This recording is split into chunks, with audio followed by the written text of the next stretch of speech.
태평성대라 불리던 요임금의 시대. 그러나 20여 년에 걸친 대홍수 앞에서는 성군도 어쩔 도리가 없었다.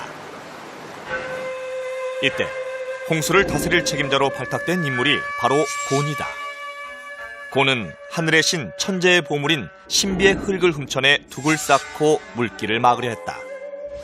그러나 흙을 도둑 맞았다는 것을 알게 된 천재의 분노로 인해 결국 비참한 죽음을 맞고 만다. 죽은 곤의 시체는 3년이 넘도록 썩지 않았다.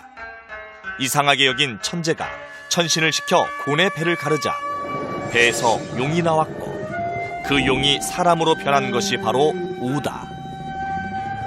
장성한 우는 아버지인 곤과 달리 둑을 쌓지 않고 대신 물기를 내는 방식으로 치수에 성공했다.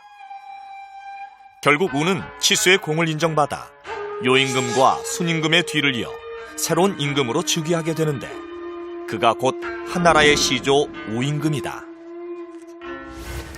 여기에 이제 그러한 친부 사례의 모티프가 어느 정도 담겨 있다. 뭐 이렇게 보는 그 시각이 있습니다. 좀 변형이 됐다고 이렇게 보는 거죠. 그 정도이지 이 그리스 로마 신화처럼 그렇게 정말 비극의 원천이로서 정말 이렇게 현저하게 나타나지 않습니다. 자, 그럼 왜 그럴까요? 자, 동양의 경우에 있어서 특히 중국의 이 경우에 있어서 저는 여러 가지 그 환경적인 요인 또는 어떤 세계관의 차이 이런 것들도 바로 이 오이디푸스 그 모티프가 성행하지 않은 하나의 이유가 된다 이렇게 생각을 합니다.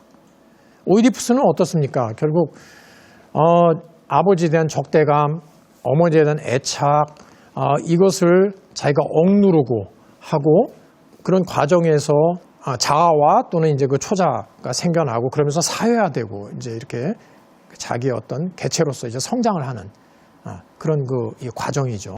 인간과 이 자연과의 어떤 분리를 전제로 하지 않는 이런 그 통합적인 이러한 그 이 관념 하에서는 이러한 그 이 오이디푸스적인 그러한 그 이 생각이 아무래도 좀 약하지 않을까 이런 그 생각을 해볼 수가 있겠고요. 그 다음에 또는 이 동양 사회의 경우 아무래도 이러한 그 집단성, 개인의 어떤 주체 형성이라든가 이런 경우보다는 이 집단주의가 좀 비교적 더 우세한 이런 상황 속에서는 아무래도 좀 약화되지 않을까, 그것이 현저하게 이렇게 드러나지 않지 않을까 이렇게 한번 우리가 생각을 해볼 수가 있습니다. 자, 이것을 뒷받침하는 또 조사가 있어요. 푸벨이라고 하는 신화학자가 이 비교 신화학자인데 오이디푸스 그 신화의 모티프를 전 세계적으로 조사해 봤을 적에 이것은 그 지중해 연안과 근동 지방에서만 나타나는 그런 신화적인 이야기. 전 세계적으로 볼 때 보편성이 없다는 거죠. 국지성을 지녔다는 거죠. 그래서 결국 우리가 생각할 수 있는 것은 국지적인 어떤 신화 모티프에 근거한 이러한 심리 가설로서 전 세계의 문화 현상을 재단하고 해석하려고 하는 것은 문제가 있다. 이렇게 한번 생각해 볼 수가 있습니다. 자, 여러분들 지금 우리가 신에 대한 관념, 신관, 그 다음에 또 인간에 대한 관념, 인간관 또는 자연관, 또는 그 의식과 어떤 무의식 자아 형성의 관계 여러 가지 관점에서 우리가 그리스 로마 신화와 중국 신화를 한번 비교해 봤습니다. 그 차이점을. 그러나 우리가 여기서 이제 한 가지 유념해야 될 것은 이 차이점이 어떤 신화가 더 훌륭하다든가 어떤 신화가 좀 못하다든가 이걸 의미하는 건 아니죠. 그렇지 않습니까? 제가 지금 중국 신화의 입장에서 비교를 했다 하더라도 그것이 그래서 그리스 로마 신화는 이래서 좀 중국 신화보다 못해. 중국 신화가 이래서 우리가 좀 더 더 우리가 앞으로 좀 배워야 될 점이다. 이렇게 얘기할 수는 없는 거고요. 그렇지 않습니까?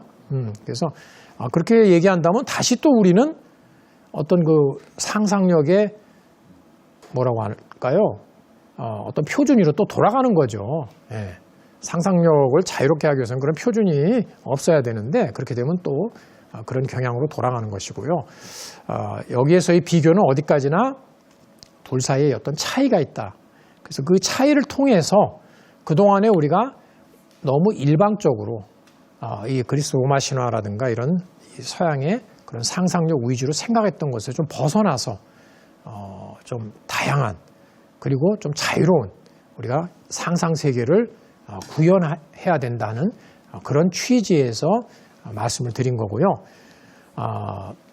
결국 우리는 이러한 그 풍토 또는 이 세계관에서 이 신화도 차이가 있다 하는 것을 우리가 인정하고 바로 이러한 차이의 바로 신화, 차이의 어떤 상상력 이걸 바탕으로 그 모든 것이 다시 공존할 수 있는 그러한 그 상상력을 수립할 수 있도록 노력해야 되지 않나. 그랬을 적에 우리의 이 상상 세계의 지평이 훨씬 더 넓어지고 우리는 기존의 그런 우리의 그 가지고 있던 것보다 이제는 어떤 상상력의 혁신을 이룩할 수 있지 않나 이런 기대를 하면서 강의를 마치기로 하겠습니다. 감사합니다. 네, 교수님. 그리스 신화와 중국 신화를 이렇게 비교하시면서 그 신화의 특징을 잘 설명해 주셔서 너무 많은 것을 배웠습니다. 감사합니다. 질문, 감사합니다. 제가 또 이런 질문들을 몇 가지 정리를 해서 올리도록 하겠습니다. 교수님께서 그 그리스 신화 그리고 이제 중국 신화를 비교하는 과정에서 제가 느낀 것은 이 그리스 신화 같은 경우에는 이렇게 근데 호메로스의 일리아스 오디세이가 그다음부터 뭐 신통기라든지 변신 이야기 이런 얘기를 통해서 계속해서 발전해 나가고 또 지역별 특징이 있지 않습니까? 테베 신화라든지 뭐 올림푸스 신화라든지 이렇게 지역적인 특징도 있고 한데 중국의 경우에 동양의 경우에 그 신화가 어떻게 지역적으로 시대별로 변천해 간다든가 어떤 변모해가는 그런 과정은 있는가요?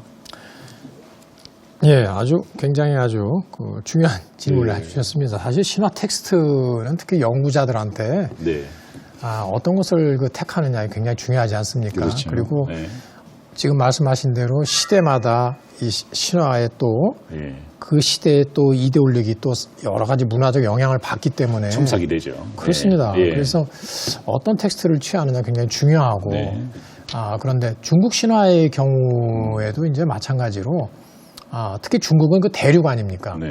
그리고 수많은 민족들이 특히 신화 시대 때는 거기 같이 살았지 않습니까? 그러면서 이제 신화를 만들어 나가고 그랬는데 그래서 이제 여러 계통의 이제 신화들이 있단 말이죠. 이렇게 모여지게 돼요. 종족별로 이제 여러 계통들의 신화가 있고요. 그래서 이제 그 어떤 그 입장에서 그 신화를 보느냐 하는 것들이 굉장히 중요하고 그 다음에 이제 그것을 기록한 그 텍스트 자체도 이 시대를 내려오면서 가령 유교 사상 같은 경우가 굉장히 성행했을 경우면 유교 사상은 굉장히 좀 어느 현실주의적인 경향이 있지 않습니까? 그래서 반영하게 되는군요. 그렇습니다. 가령 공자님이 불호, 괴력, 난신, 괴상한 이야기 이런 거 하지 마라. 이제 이런 말씀 하시지 않았습니까? 그러면 이제 그런 그 신화 내용들이 굉장히 어떤 현실주의적으로 이 조정이 된다든가 뭐 이런 현상도 생기게 되고요. 예를 들어 뭐 도덕적인 의미로 뭐 그러면요, 우화가 된다든가 여러 가지 이제 어떤 그 변화를 겪게 되죠.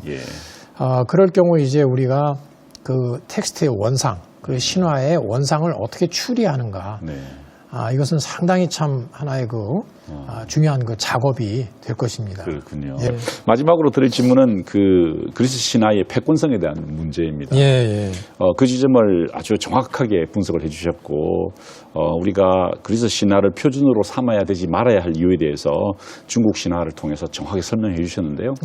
그런데 여전히 많은 경우에 이 그리스 로마 신화가 지금 우리 사회를 구성하는 어떤 요소가 되어 있고 또 그런 긍정적인 기능도 있을 것이라고 보는데 그것에 대해서는 어떻게 생각하시는지요? 그러면요. 그거는 뭐 제가 아까 말씀드렸듯이 제가 여기서 비교를 하고 또 그 차이성을 강조하는 것은 뭐 그리스 로마 신화가 외국 거고 서양 거고 그러니까 뭐 우리 거 아니니까 좀 멀리 이건 아니고요. 그건 아니고. 지금 어떤 시대입니까? 지금 예. 그 글로벌 시대에 그런 그렇죠. 생각하면 살아남기 예. 힘들죠. 그렇습니다. 그건 아니고. 그리고 그리스 로마 신화는요, 이미 우리의 이제는 양식이 됐습니다. 이미 우리한테 우리의 토착화 됐 그러면요. 그렇게 생각해야 됩니다. 네, 그렇군요. 이미 근대화하는 과정에서 네. 이 결국은 서양 문화의 뿌리가 그리스 로마 아닙니까? 네. 신화 아닙니까? 그리스 로마 신화를 우리가 배울 수밖에 없었고요. 그러니까 커리큘럼이 그렇게 돼 있었던 겁니다. 우리가 어렸을 적에 동양 신화는 없어도 안데센 동화, 뭐 그림 동화, 이 그리스 로마 신화책은 있었습니다. 왜냐하면 그렇죠. 예.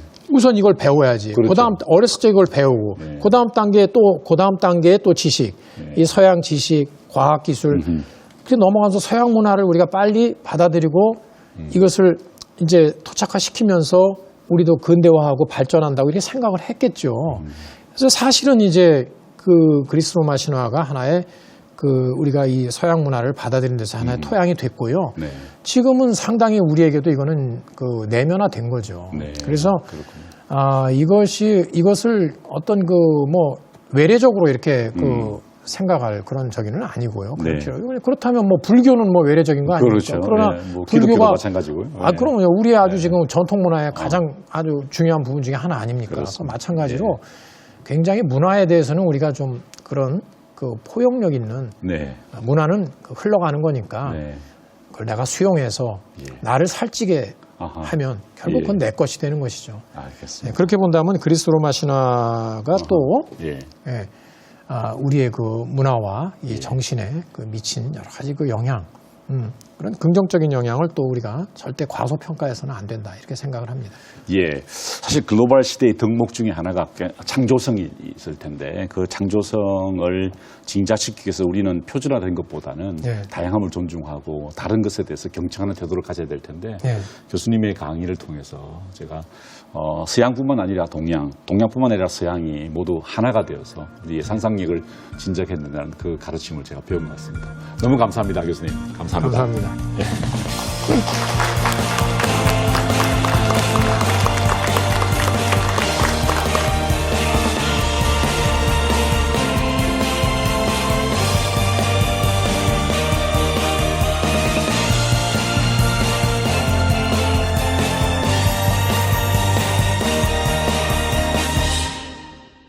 인도 사회를 유지하기 위해서는 각각의 위치에서 각각의 다름을 성실히 수용하는 것이 가장 중요한 것이라는 것을 가르치게 되었고 인도인들은 이 책을 읽으면서 다시금 자신의 다름화를 생각하게 되는 것입니다. 사실은 그렇죠. 보면 중간이죠. 그렇죠. 딱 중간이죠. 그렇습니다. 네. 이 서양과 네. 이쪽 동아시아 쪽에 중간에 있습니다. 그렇습니다. 그래서 인도 신화가 갖고 있는 그 의미가